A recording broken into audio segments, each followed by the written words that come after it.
All right. Good morning. What an intro. Did you like that or what? That was awesome. Look at Well, that. on my spare time, when I'm not trying to help people with insurance, I try and do podcasts. So I love it. I love it. Oh anyway, man. so Well, how's your week been? it's good. Well, I want to welcome everyone to Community Connect. Pleasure. Again, thank you for joining us. What are we on? Week 3, episode 3. Um, Welcome to Community Connect, where we bring you the network of experts on topics that you want to know about. So, yeah, past week was good. Got back from California/Oregon because I didn't know where the heck I was. And it was a long trip, but made it back and had a really good weekend. Actually ended up going to like a tiki party Saturday night and danced for like 3 hours straight. My body does not take that well anymore. So So it what was, kind of dancing does one do at a tiki party, by the way? Is that like a oh, like hula or yeah, I mean, yes, but the band played, it was just like a cover band, so they just played everything from okay. Journey to Taylor Swift, and we just had a great time. Spencer and I really enjoyed dancing, so it was So fun. where in the world are you now? It's a great question. I feel like that's your thing. Where in the world is Pash? That's okay. I'll share it for I now. appreciate it. Today I am in Charleston, South Carolina. Wow. So um, Business, pleasure, a little bit of both. a little bit of both. Not for business, but I am working down here, and we're visiting a couple of friends that live here, and they own a brewery, so it's not awful. Is Not an that awful the trip. Indigo Reef or You got it. Yeah, Indigo Reef. So if anybody's nice? ever in Charleston, South Carolina, definitely check out Indigo Reef. Some of the best beer in the state, definitely. Country, probably. World, maybe. I don't know. We'll see. But I like it a lot. So Awesome. it's fun. But how are you doing? Yeah, doing well. The week was very exciting. I have to say, this our our goal here of sharing information with people is something that we kind of shared as an interest, something that we kind of done with our lives, and it's amazing now that we kind of just are attempting this, even though it's a non-professional audio. All this stuff is not professional, but I think because the genuine desire here is a good one. It's amazing what's starting to happen behind the scenes. I'm getting reached out to by people around the country that I've met through soccer. We're getting congratulated for really something that's really not well produced or anything, but more of the concept, and people are really giving us some positive feedback. And as exemplified by some of the people who are volunteering to come on the show early on in this endeavor, like our today's guest. But it's just an amazing thing. God is good. We are just it's just been a great week. And I can go into that for hours probably, but we won't do that. But Yeah. yeah, I'm Excellent, excited. man. I was looking forward to today's show very much. I barely slept. I was like, okay, how do I take advantage of this guy that's about to come on? So before we introduce him, anything else update wise or? No, Okay. let's All right. introduce them. All right, let's get into it. So today's guest is Oktay Kocaoglu, and I'm hoping I pronounced it right, but if I didn't, he can get me back and try and pronounce my last name. So bring it on, Oktay. He's currently a successful licensed realtor in New York, and he's going to talk about that aspect of his entrepreneurship today. But his personal story on its own could be one that we could do an entire episode about, just about how to approach life with what he calls a glass half full mentality. When he suddenly got laid off about 15 years ago from Xerox, his family is the center of everything he does, which is something that attracts a lot of us, who think of family as a priority. He's a trusted resource in the community and serves here in the Monroe County and beyond. He has been in real estate ever since that departure. He's now routinely highlighted as a top producing agent with his agency, Oak Real Estate at Keller Williams. And recently, he just achieved this cool title that we'll talk about later called, he's a home run hitter, apparently, and he can explain to us a little bit about what that meant back in January. So without further ado, let's welcome to the stage. And again, this is like the Tonight Show. Ready? Here comes Oktay. And he tells his last name. Ah. Hey guys. Hi, Oktay. What's going on, buddy? It's actually not much. Thank you for the introduction. It was great. Last name is pronounced Kocaoglu, and it was actually Kodak, not Xerox. You said Xerox. I thought it was Xerox. I read that on your bio. No, I never said Xerox. No, you said on your bio. I thought it said Xerox. I'm going to pull it up. Fine.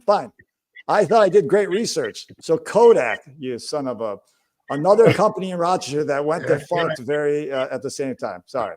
I apologize for that. I did my homework. You know, it's quite okay. It's quite okay. You had one of the big three, right? I didn't get your name. So this is a great introduction. I got your name wrong. I said the wrong company that you did. So are you even in real estate? Did I get that right? No, I'm really not in real estate. I'm actually a mechanic. Yeah.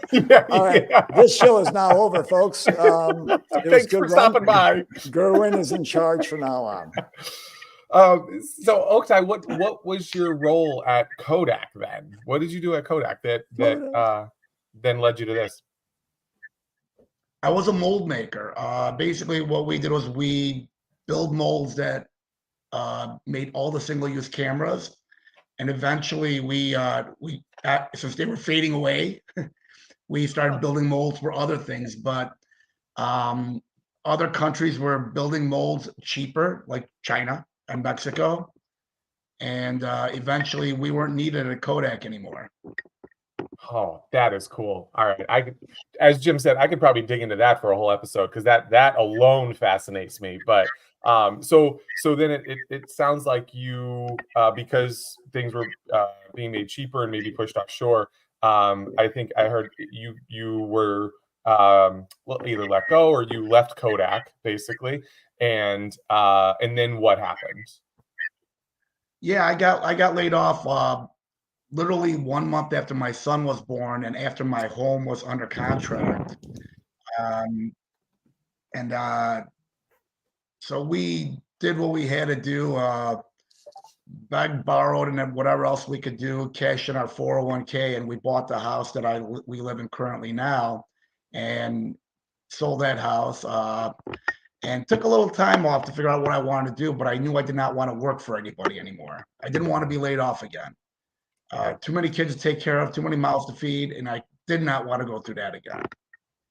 So it took a long while, and one night at maybe 3 o'clock in the morning, trying to figure out what I'm going to do with my life, I took an aptitude test, and I got a phone call like the next day from somebody from Hunt Real Estate, and had a great conversation with her, and went in for an interview, and she's like, you'd be a good fit. And then I took the class, and fast forward 14 years, and here we are. Interesting. Awesome. When you say, oh, sorry, I was just gonna say, when you say class, you're talking about the realtor's like exam, basically the class and the exam that goes with it. Correct. I believe it was 75 hours worth of class that you got to take, and then you have to go through a couple different tests, do all those, and then you got to get a sponsor from one of the real estate companies here, and then you wait for your license from the state. Got it. So what exactly was it that drew you to that world when you're like, you know, why that realm? Since you had to start from basically scratch, something new, why that? Yeah, you know, it was tough because I didn't know what to do, and I needed to find something that would pay me for how hard I work. I worked really hard for other people. Like I remember working 17 hours on Christmas Eve to get a job out at Kodak, and yet 5 months later, I still got laid off. So the way I saw it, if I could work that hard for somebody else, why not work that hard for myself and reap the benefits like somebody else is reaping the benefits off from me? I looked at several things, like including insurance, but decided that this is the best way to go for me, at least, and it worked out great. Almost every situation I deal with is a happy situation. I mean, how often do you hug your clients after you visit them? That's what I do almost every single day. I understand that. Yep, definitely. In fact, they have to tell me to get off of them after about a 30-second hug. So I'm like, hey, okay. Don't linger. Don't linger. So as we delve into you, because I think it's important to know about you before we even talk about your services, because to me, it's all about people, right? When we're talking about connecting, this whole show about connecting folks, it's about people, and who you are as a person will a lot of times be the reason why someone does business with you, right? So what would you say is the secret? Because I consider you successful because while I was reading your bio that did not say Xerox, it did say Kodak. While I read that bio, I did read other things that really caught my attention. So what would you say is the secret to that success for you? I really think the biggest thing that anybody in any industry that's a service oriented is return phone calls, return messages. And I think a lot of people don't do that. I don't know what my secret is. I do that part of it for sure, but I genuinely care. I mean, I can't tell you how many people I talked out of buying a house or even talked them out of selling a house because I didn't think it was right for them. It's not just about that one sale, because that one sale should turn into multiple sales. I think the average person lives in a home for 7 years. So if you don't help them out the way they deserve to be helped out, well, they might not come back to you in 7 years or 8 years. It's actually caring and giving the people that is trying to move on to the next chapter of their life what they really want. Maybe helping them understand what they really want also. Yeah. It sounds like you're building long-term relationships at the expense of a quick win, right? But in the long term, you really have a greater network of people, of clients, of friends, because you're not looking for that quick transaction. 100%. I got to tell you that probably 95, if not more, percent of my clients are my friends. They're all referrals. I hardly ever go in and compete for a listing or anything else. I take them out to coffee, sometimes go over to their house with a 6-pack of beer or a bottle of wine, and we shoot the breeze for a little while, and we talk about what their next goal is. Not necessarily about selling their house, but what their goal is. And then we help decide. I help them figure out what they really want, what's most important for them. It's helping a friend out. When a friend asks you to help them move, you just get up and you help them move. That's what you do, and it's almost the same exact thing, but a little bit deeper. Yeah. Awesome.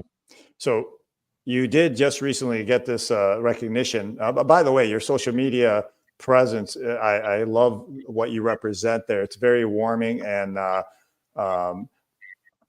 just you get out there and you just kind of tell a story, and I really enjoy it. But the thing that was just posted actually was by your wife, and it was about this recognition that you got through, not that I get this right, through Keller Williams, right? That's correct. Nice. Okay. All right. I'm 50, like not even 50% yet. Okay. So, but with that, you were recognized in January as a home run hitter. So do you want to talk about that a little bit? What does that mean? Yeah, and is that kind of an accolade something that, is important to you or not? Not really. It basically means that you've listed a home, you sold a home, and you bought a home. It's really not that big of a meaning. I helped somebody buy a home, I helped somebody sell a home, and I put a home on the market. That's, you hit all three. All in the same month. Yes, all in the same month. Put a home on the. So wait, so I understand the first two, right? You as a realtor, right? You were a seller agent, right? Helped somebody sell their house. You listed it so that other people could find it and buy it. And then you were a buyer's agent. So someone came to you and said, "Hey, we're looking for a house in this area. Our criteria is 3-bed, 2-bath. We want XYZ in the kitchen." And so you help and you find them that. You go off and you search and like, here's here's what matches your criteria. Let's go look at these. I think they're going to match. And you help somebody buy a house. But then I'm not sure I understood the last part. You said you listed a house. Are you talking personally? No. That basically means there was a closing that happened on a listing that I had. There was a closing that happened on a buyer that I was working with. Yeah. And I put a new home active on the market. Got it. Okay. So you actually either someone came to you and said, "Hey, we're thinking about selling our house." Worked with you through that process. What do you think? Is this a good time to sell? This is why we're selling. And you worked with them, made sure everything was correct. You created that relationship. And then you actually put the house on the MLS multiple listing service where basically all houses are shown or exist. And you actually put that up so other realtors can find it and eventually get that house sold, that you actually listed it. Exactly. Got it. Okay, cool. That's awesome. Yeah. Cool. So then as we start to get into the helpful stage of the podcast here, you have a great story. Like I said, we could spend more time on that, a lot more time. But for the sake of the people who are coming to watch and learn about, and it's tough to quantify this as just real estate, but we'll just say it under that overall theme. What would you recommend? So we're going to talk about, because you help two folks, right? Buyers or sellers, correct? Yep. So do you think we should just separate these two discussions? Because I feel like I should ask you, like, what's your top 3 recommendations? If I'm a buyer, go. And then what's your top 3 recommendations of things to do if I'm a seller? Do you think we should separate that? To a certain degree. And don't forget, usually your sellers end up being buyers too.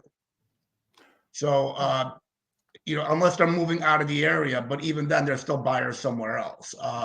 You can separate them. It's probably a good thing to separate them because there's different levels of buyers. People are upgrading, downgrading, or people are first time in the market looking for a home. So let's discuss no particular order. Let's talk about if you are working with someone who's trying to sell their home. Perfect. Give us I don't know. I'm saying top 3, but maybe there's a top 10. But give us a list of priorities you would urge them to start taking care of. First question is, where are you going? You want to sell your home. Where are you going to go? Are you leaving the area? Perfect. You already have something somewhere else? Perfect. We'll have no problem selling your home in today's market. If they're looking to buy another home here in Rochester, New York, or in the county, well, it's going to be hard because buying has been very difficult for a lot of people because there isn't a lot of inventory. So everybody's looking to buy. You have 10 offers, 15 offers almost on every single home if they're priced correctly. So we have to figure out what your plans are if we're putting your home on the market. Because if we price it correctly, you're going to have no problem selling that home. If we don't price it correctly, well, you're going to have some time. So we have to figure out what your end goal is, where you're trying to go after you sell. So that you would say that's the first question then? First question, where are you going? What is your plan? So once they've got that response to you, then what would you say? Now, let's get ready to get your house, or where do you go from there? Let's go there. I don't want to leave it. We walk around the house. We make an appointment to walk around the house. They show me everything they have, everything they're leaving, everything they're going to take with them. And then what I do is I go through, look at the house, go back home, do some homework on the house and the community and the neighborhood. And then if it's going on a market very soon, like the next day or the next week, we figure out what needs to be fixed, what needs to be cleaned up, or if it's just ready to go immediately. We figure out if they want staging, if they want, if it's going to be completely vacant, nothing in there. We have to figure out exactly what the home is going to look like when we are about to sell the home. And then we come up with a price by looking at the other homes in the area that have sold and are currently active on the market, so we know what our competition is. Then we come up with a number, and then they decide if my number is too high, too low, and they list it at whatever they want. And no matter what they listed at, I tried to reaffirm that, remember the numbers that I gave you around the community. And then sometimes we adjust if we're priced too high. And if we're priced too, you're never really priced too low, because somebody said a long while ago that water has a way of finding its own level. So if you price it too low, I guarantee you'll have 10 more offers and it will sell for what it's supposed to sell for. You'll probably see that in the market now. A lot of people are kind of underpricing homes, and they're getting a lot more traffic and a lot more offers well above asking. Yeah. Yeah, and I want to clarify, I think, two things in there, or ask you about two things. So staging, for those that might not know exactly what that means, right? When you're talking about staging a house versus it being empty, can you explain the difference between those two and why one is more advantageous than the other? Absolutely. So what I have some people that actually do the staging. Mm-hmm. And what they do is they come in, they look at the home, and they say, well, how would you like it staged? We can use your furniture that you already have, and you take my suggestions, you do it on your own. So there's cost levels for whatever you want to do. Or they bring their own furniture and they put whatever they want anywhere around the house to make it look more appealing. Let's face it, I know my home could use a ton of staging, but it just makes the home look more appealing, more attractive, and pretty sells. Got it. Yeah. So the buyers that are coming through and viewing the home, it's easier for them to picture what the home could be or look like. And my assumption is that typically it actually sells not only probably faster, but for a higher price, because you can make it look just incredible. Yeah, Greg, that's 100% correct. Got It it. usually does sell fast and usually does sell for more money. Got it. Cool. And then I think I forgot my second question, because it was the staging that you were talking about, and then we were talking about the market. That's right. And you were talking about pricing, and ultimately it is the seller's decision of what they want to list it for. But what I have found, if I may, is that you have a realtor for a reason, and they are experts in the market where you are selling your home, and they have a lot of data. They have comps, right? Comparable houses that have sold recently. They know what's going on, and typically, and correct me if I'm wrong, I don't want to put words in your mouth, but typically it's going to be probably better and smarter to align pretty closely, if not exactly, with your realtor, because they've done this hundreds, if not thousands of times before, and understand the buying process, understand the market, where it's at, and what your house could and should sell for. Yeah, that realtor should come to you and show you the market analysis of all the homes in, say, maybe a quarter-mile radius of that subject home, and show you why he's telling you it should be around this price. He'll go, this house on 123 ABC Street had the same features yours has, and it sold for $289,000. And they listed at $259,000. They should come with all this data, so you can actually not just take his word for it, but actually see it and understand what he's trying to explain to you. The comparative market analysis is a big part of coming up with a price. You don't just pull numbers out of the air. Right. It's not, how can I put this? It's something that should be done for every single home that's going on the market. Yeah. No, that's great advice. Like it's such a missed opportunity if you don't have that analysis and really understand what your house is worth. So working with an expert like yourself when doing that, I think is so important.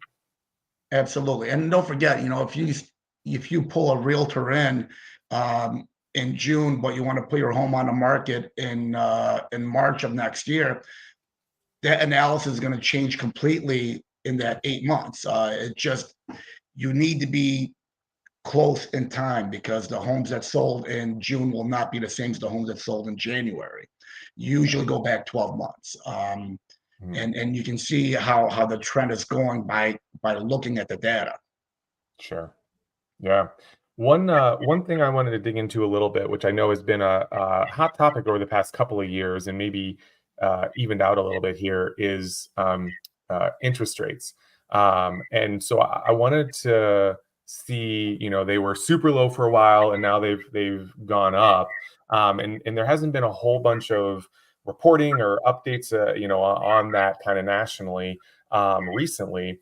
And so I wanted to see what your what that looks like to you, where you see that going in 2024 here, and kind of helping our viewers and our network here, our community, understand, is this a good time to be selling, buying? What are the interest rates, for on both sides of that? Absolutely. One of my lenders has a great phrase. He says, date, no, how do you put that? Date the rate, marry the house. So the rates are going to go down. Whether it's today, tomorrow, or in 3 years, they are going to go down. They always fluctuate. And we are on the higher end, and we have seen a trend for it going down. It was well over 7%, but it's dropped below 7% now. I know they're talking about holding steady at the next Fed meeting for it, but they should be on a trend going down over the next couple of years. The cost is significant because, I mean, what was it? It was below 3 at one point, wasn't it? Yeah, And now we're up over 7. Absolutely crazy. But the bottom line is, getting into a house is the key thing for you. Then you're going to have to kind of maybe either change your budget or change the type of home that you're looking at. Yeah, and that's something that you, this is a question, I guess I'm saying it like a statement, but that's something that you can help with. Is, if they come to you, you can help them work through, hey, what is your budget? What can you afford? And really make sure that they're not overspending or getting into a bad situation, right?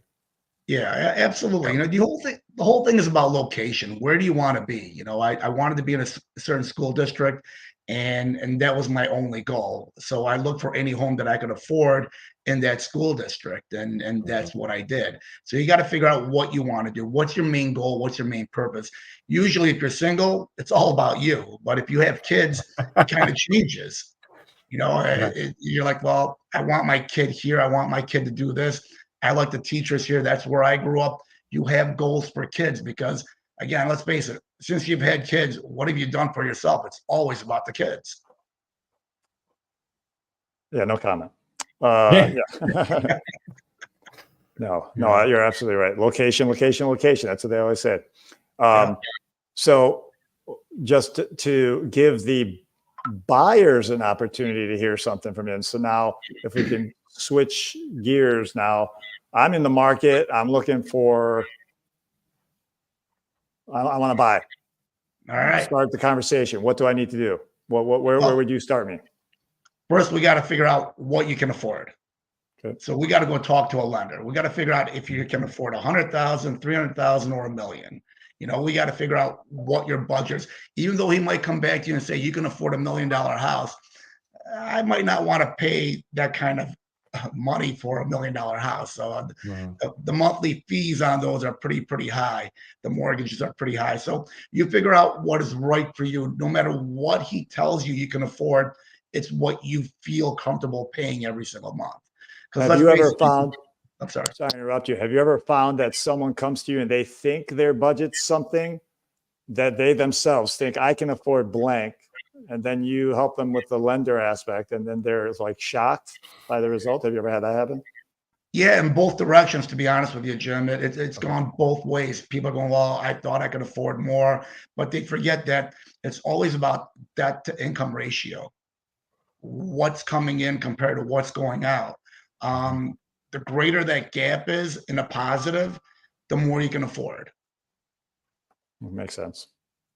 So once we figure out what you can afford, then we start looking at homes. I start sending you emails every single day of homes that fit your criteria, where you want to live, how many bedrooms, how big of a home, how big of a yard. All these play into the factor of where you're going to be. But the thing is, the more filters you put in, the less homes you can look at. Right. So if you say, I just need a home anywhere in Monroe County, you're going to have about 300 emails on the first time that you actually get an email from me. Right. But if you have very specific needs, and that's another thing, we got to talk about needs and wants. I want an in-ground pool. I don't need an in-ground pool. You got to figure out what is really important for you. Do you really need a master bed and bath if it's just you? There's things you got to figure out what you need to have and what you want to have. There's some things that are you have to have. Like, I need a 2-car garage. I have 2 cars. I need a 2-car garage. I need a basement. Some homes don't have basements. I need a big yard. I need to have at least a half an acre because I like to garden. All these things play a factor into what you're looking for. Once we get all these, then I discussed with you that, the market is tough right now. I mean, 5 years ago, it wasn't like this. But today, right now, even though the sticker price says $1.99, you have to pay $2.75 for it. And you're like, I'm not doing that. So we go through a learning process where most of my buyers end up losing a couple homes because they don't understand quite the market yet. But eventually, once they figure out, okay, this is how it really is, even though the sticker price says this, I need to be here. So it's a little bit of a learning curve too. Rarely do people go out and put their first offer in and get a house. But last year it happened 3 different times. Wow. So when you talk about them prioritizing their must-haves or whatever, and being specific or more specific, changes things, what kind of person do you prefer to work with yourself as the realtor? Man, that's a tough question. I enjoy them all. It's the personality that makes it really cool. I recently worked with a daughter whose father I used to work with at Kodak. He was my boss. She ended up buying a home. Something tragic happened where he passed, and now the mom is moving back to Rochester, and she bought a home. It just helping people in real life situations. Some are cheerful, some are sad, but you're still helping them the best you can. Right. And again, I end my appointment with a hug almost every single time. I'm a fortunate, lucky person. Yeah, no, that's great. Awesome. No, I was just wondering if you, without being, joking or anything, and after that very serious comment there, but sometimes, because in my industry too, people come to me for help, but some people, their version of help is that they know the answers to things that they're asking me anyway. So it can get frustrating on my end at times when it comes to that. So on your end, if someone comes with this detailed list and it's extremely specific and now narrows the scope, do you find that to be helpful as far as what you're looking for them, or do you find that restrictive? Jim, 10 years ago, it would have been perfect because 10 years ago, you can pick any home you want and be the only offer. Today, if you come down with all these sorts of needs, it's very, very difficult. It'll be a long time. I used to carry buyers for maybe a month, maybe 2 at most, but now I carry them for 6 months, 7 months because it's hard. I mean, even though they put their best foot forward, they're still competing against other people, and they're doing the same exact thing. They're removing contingencies.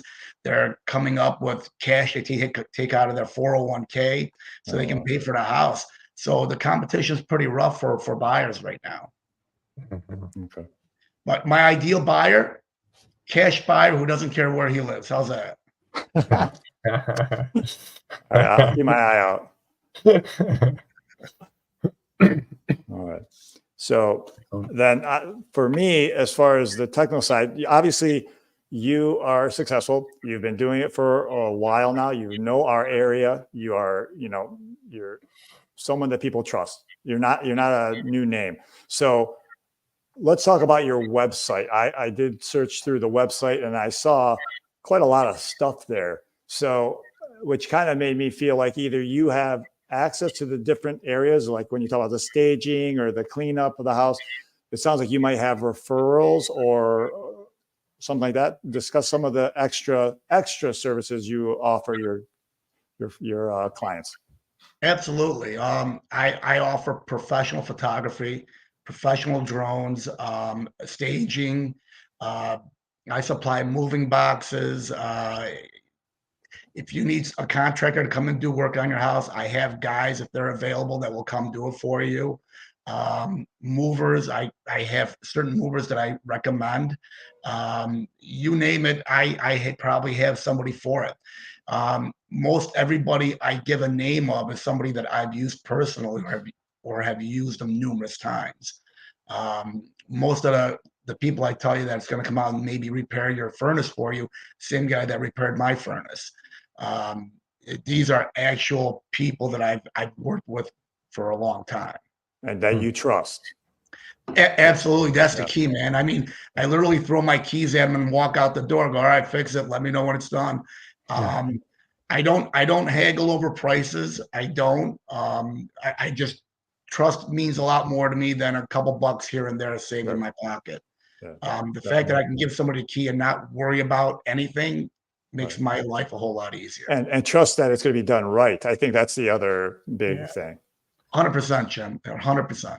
So, so I think of you, and what I think people should be looking for, if they're in other parts of the country or anything that they view this episode, is that you offer. To me, it seems like a one-stop shop. Like someone said, "Hey, I want to buy or I want to sell," and you're like, "Okay, I have the experience to help you through. Here's all the other peripheral needs you might have, and you have nothing to worry about. You know, throw me your keys, like how you just said about right. Throw me your keys, and I will take care of you." That's exactly right. I'm talking. We start from getting you a lender if you're looking to buy, getting you your attorney, and anybody you need, I have somebody for. You literally have to sign paperwork and pay some money, unfortunately, for a house, but that's about all you really have to do. Everything else is done through me. Nice. If real estate was free, the job, all your now, you wouldn't have a job. Any of these people wouldn't really have a job. We would just be all swapping houses all over the place. So, absolutely. So, as we're kind of coming to the wrap here, I do want to now go back to why I think people will find value in you, and probably anyone that we would choose to do business with in any category, is because of your view on family. And you've mentioned it, your bio says it. And I know I read that part correctly, and I've seen you and I know you. I'm blessed to know you. And hopefully we're still friends after this, even though I can't say your last name and then I don't know where you worked. But other than that, how do you balance, you're a successful realtor now, and you have had young kids going through a lot of sports, a lot of requirements. You talked how you even probably chose your house based on school districts, right? You're a father, you're a husband, right? You care. How do you balance all the things that pull at you with your family?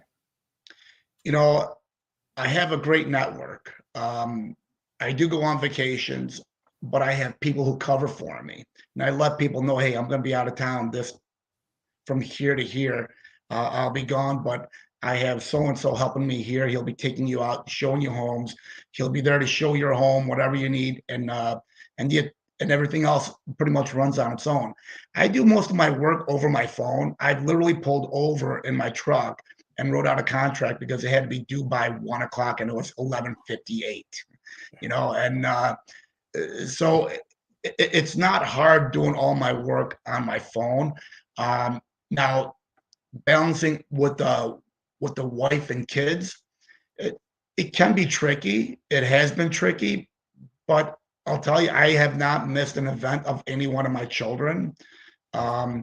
I have missed events when they were both going on at the same time because we kind of got to divide and conquer. Yeah, sure. But I still answer the phone when I'm in an event. I tell my kids, I'll be there, but I might be on my phone, and they understand. They understand that there's something that Dad does, and he's going to do for who knows for how long. But Right. but I have not missed an event, and So, people understand when I tell people like, "Hey, this is going on this weekend." They're like, "Sure, no problem. You're gonna be free Monday? Of course, I'll be free Monday. I'll be back Sunday night." So it doesn't really miss a lot. Most everything can wait a day or two, but it doesn't really have to because I have people who I trust, my network, who'd be more than happy to take you out and show you a home or show up at your house and help you list your house. Uh, the community's huge. The people I trust is tight. yeah, That's great. awesome. That's awesome. And by the way, I feel as I've learned to now create some of that balance in my new career is like the kind of people you want to do business with yourself. You know, at the beginning when we started business, you're like, I'll take anybody. I need a business. I need to sell, right? But as you move forward, I think you realize I don't want to work with everybody necessarily. Not everyone is the kind of person that I like. And I say that I believe if you told someone, I can't be at your house tonight because I have a family event, I will see you tomorrow. The person that you want to have as a client would understand that, right? Yeah, absolutely. Look, I lost someone, and he's still a friend, but it was my birthday, and the kids were probably like, I'm going to say maybe 4 and 6. They want to take me out to a movie and buy me dinner. And Amy planned everything out. And I get a call like mid-afternoon, hey, we want to see this house tonight. I go, I can't. I already have plans. And they're like, if we don't see this home tonight, we're going to get a new buyer's agent. I'm like, all right, good luck to you. I don't know what to tell you. And they did. They got a new buyer's agent, and Right. that's fine. I don't really need somebody like that in my life. They're still friends, but I don't spend time with them because if that's how they are, then I don't want to really be around them. I don't treat people that way. No.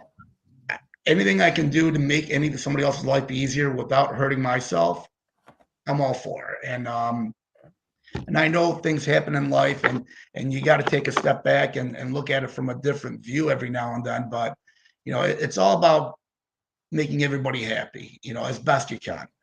And most everybody's on board with that. And if they're not, they don't need to be in your life anyways. I appreciate Love that. it. Well, I know your character. You're a loyal person. You're a hardworking person. And by the way, on the rugby pitch, I'd never get in your way anyway. I'll stay in the back. And we won't go there. Don't go there. We're good. We'll stop right there. So, Greg, any last questions or comments for Oktay? No, this has really been awesome. So we appreciate you being here. Before we go into Connect 4, though, can you say your name again so that people can actually not just so that Jim can pronounce it next time? Let's say it that way. Well, by the way, wait, time out. To be fair, how many times do we say each other's? I've known you for a couple of decades, right? How many times do we say each other's last names? 0. I've said yours numerous times. You never said mine. No. No, you call me other names that we will not go into on the air. Thank you so much. But go ahead, pronounce your name. All right, my name is pronounced Oktay. Oak as in tree, tie as in tie. My last name is Kocaoglu. Kocaoglu. And what's your heritage? What's your where does that come from? Turkish. Cool. That's awesome. Knew that. Yeah, I bet. He did know that. Just like you knew he worked at Xerox, right? Is that? Yeah. I don't hear you guys anymore. Audio bad, losing you. All right, well let's go into Connect 4 then here, Oktay. So, first question: what is your guilty pleasure TV show? It's got to be Law and Order SVU. I love that show. Okay. My wife and I, we both sit back, we watch it almost religiously every single week. Love it. All right. Oh, go ahead, Greg. Do number 3, Greg. I'm trying to find my list. Oh, sure. So Oktay, what is your superpower? And by this, we mean this is just something that you naturally do better than anybody else. It's not like flying or invisibility. It's just like in life, what do you do better than you feel like you do better than most other people? I react. I react really well to anybody that reaches out to me. I Hmm. get a phone call, a text, an email, you get a response back. Even if I can't answer the phone, you get a response back saying, "Hey, I'm with another client. I'm on the other line." I react, and I think that is the number one with you guys in your industry and mine. They're similar. If you don't react to people reaching out to you, Mhm. you're missing out. And that is the number one problem. Realtors don't always answer phone calls. Insurance agents don't always answer phone calls. You answer phone calls, you're going to be busy. Yep. Communication is Yep. so important. Huge, Yeah. huge. Yeah, they will spread the word about that too. Yeah. All right. So, what book or podcast are you going through right now, Oktay? You know, I don't really have time to listen or read a book all the way from cover to finish. But I catch snippets, and I really love listening to Joe Rogan. Joe Rogan intrigues me. I love the conversations he has with people, whether I agree with him or not. They're great conversations. He's enlightening. He makes you see both sides of the issue. I like Joe Rogan. Nice. I agree. His podcast, like you said, whether you agree with him or not, he interacts with people that he knows has differing viewpoints than him, and he actually has real conversations, which I think we miss so much. So I love that. It's wonderful. Yeah, absolutely. And the other thing I like about his show, when I've ever tuned into it, is I think they're just sitting around and they're just recording what they're just talking. It's not Mhm. it's not a show. It's just interesting stuff, and it's not about the production. It's just like they're talking. So Yeah, yeah, I think that's what gave us the idea that, hey, maybe we can do this. absolutely. All right, and your final question, and this is in the guise of like self-improvement, right? So I know you're a perfect person. I know your wife thinks you're unbelievable, but is there a habit that you'd like to improve upon? So not necessarily a bad habit, but a habit that you'd like to improve. You know, more time for myself. I should. I work out with my son, but I need to do more. I need to do more. I need to get out more. I need to walk more. These are the things that I stopped doing since I stopped being an active rugby player. Or it just your body deteriorates really fast when you don't do stuff. And I need to do more stuff. Walking. All I need to do is go out there and walk more, but just don't do it enough. Yeah. I think identifying it is the beginning, right? So you know it, and now you just make it a priority. You know? Absolutely. If I can get up in the morning and do it 20 minutes, that's all I really need. Right. Absolutely. Well, Okay. What Go ahead. if people want to reach out to you, they've heard something that they like, they're looking to buy, sell their house, or they just want to talk real estate. How do they get in touch with you? And what's your social media? You know, my cell phone works great. You call me, I'll either answer or send you a message saying I'm kind of busy. The only time I don't answer my phone is when I'm with somebody else. Like right now, a couple texts, but I'm not responding to them right away because I'll wait till it's over. Mhm. You can email me, text me. You can go on Facebook Messenger. You can go on WhatsApp. You can go on Instagram. You can go on LinkedIn. You should be able to find me somewhere out there, or just give me a text, shoot me a call. Yeah. Be more than happy to talk to you, whether it's just to learn more about the industry, to learn more about the market, or if you want to buy or sell a home. And all that information's on your website, Oak Realty. It's all on there. Perfect. yeah, and we'll gather all that information and share it on our posts as well. We really appreciate you as a friend. I hope we're still friends after this, but I mean, as a friend, I really do appreciate you coming here to showcase you. You know, you did us a favor. Hopefully, we're doing you a favor as well, and just getting the word out that people like you exist, and that you in particular will be glad to help. You guys are Thank you. wonderful. Thank you so much for giving me part of your day. No, you're the man. Thanks Thank so you. much. So we're gonna kick you off stage now, and we're gonna close the show. But thank you again, Oktay, for your time. All the Be best. good, guys. Take care. All right, bye bye. All All right. right. That was awesome. That was fantastic. He's got a wealth of knowledge in that world. So I'm gonna owe him like a couple of beers because like I can't say his name right, and I had him working at Xerox. You were close. It's fine. I studied that, man. I don't know how I wrote down Xerox instead of anyway. All right, that's so fine. It's been a busy week. I get it sometimes, but Yeah. No, that was awesome. So everybody who tuned in or is watching this after the fact, thank you so much. We appreciate you. If you have an idea for the show or have knowledge to share, please reach out to us. And it would be a huge help, friends, family, anybody who's listening, huge help if you would like, share, subscribe to our channel. We'd love to see you on the next episode and beyond. So we really appreciate you all. We appreciate the support. We appreciate the support and all the comments we've already gotten in the short period of time. So we're open for ideas, and we thank you so much. Have a great day. See you next week.